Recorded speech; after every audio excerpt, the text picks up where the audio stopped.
श्रीमद् गोस्वामी तुलसीदास कृत श्री हनुमान बाहु भाग 9 सरल हिंदी अनुवाद सहित हस्तरेखा और भाग दर्पण में आप सभी का हार्दिक अभिनंदन है।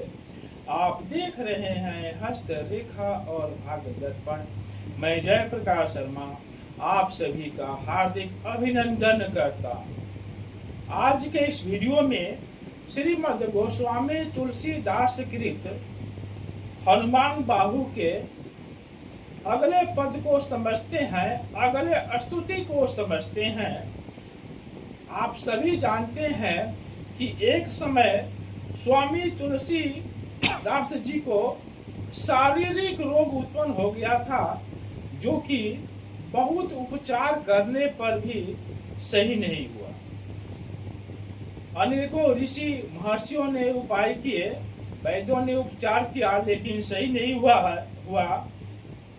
तो स्वयं श्री तुलसीदास जी ने श्री हनुमान बाहु की रचना किए और स्वयं हनुमान जी से हनुमान बाहु के स्तुति से वे प्रार्थना किए, तो उनकी जो शारीरिक है बीमारी है वो ठीक हो गया।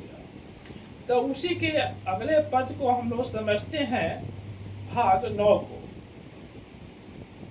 कमठ की पीठ जाके घोड़नी की घोड़े मानो, नाप के भाजन भरी जल निधि थल भो जल भो। एक बार और समझते हैं।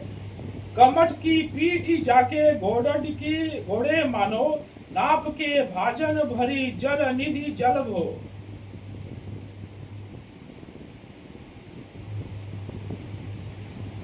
कच्छप की पीठ में जिनके पांव के गड्ढे समुद्र का जल भरने के लिए मानो नाप के पात्र बर्तन हुए। कमठ की पीठ जाके घोड़न की घोड़े मानो, नाप के भाजन भरी जल निधि जल भो। इसका भावार्थ समझते हैं। कच्छप की पीठ में जिनके पांव के गड्ढे समुद्र का जल भरने के लिए मानो नाप के बर्तन हुए। जातु धान दानव परावन को दुर्ग भयो, महामीन बास तिमि तोमन को थल भो। इसका समझते हैं। जातु धान दानव परावन को दुर्ग भयो, महामीन बास तिमि तोमन को थल भो। राक्षसों का नाश करते समय वह समुद्र ही उनके भाग कर छिपने का गढ़ हुआ।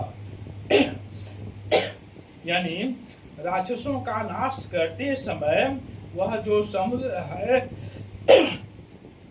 उनके भाग कर छिपने का गढ़ हुआ, तथा बहुत से बड़े बड़े मत्स्यों के रहने का स्थान भी हुआ।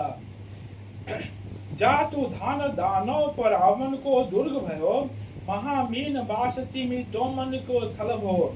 राक्षसों का नाश करते समय वह समुद्र ही उनके भाग छिपने का गढ़ हुआ, और तथा वही बहुत से बड़े बड़े मत्स्यों के रहने का स्थान भी हुआ। कुंभकर्ण रामन पयोद नादि ईधन को, तुलसी प्रताप जाको परबल अनल भो। कुंभकर्ण रावण पयोद नाद ईधन को, तुलसी प्रताप जाको परबल अनल भो। तुलसीदास जी कहते हैं कि रावण कुंभकर्ण और मेघनाद रूपी ईंधन को जलाने के निमित्त, तुलसीदास जी कहते हैं कि रावण कुंभकर्ण और मेघनाद रूपी ईंधन को जलाने के निमित्त जिनका प्रताप प्रचंड अग्नि हुआ।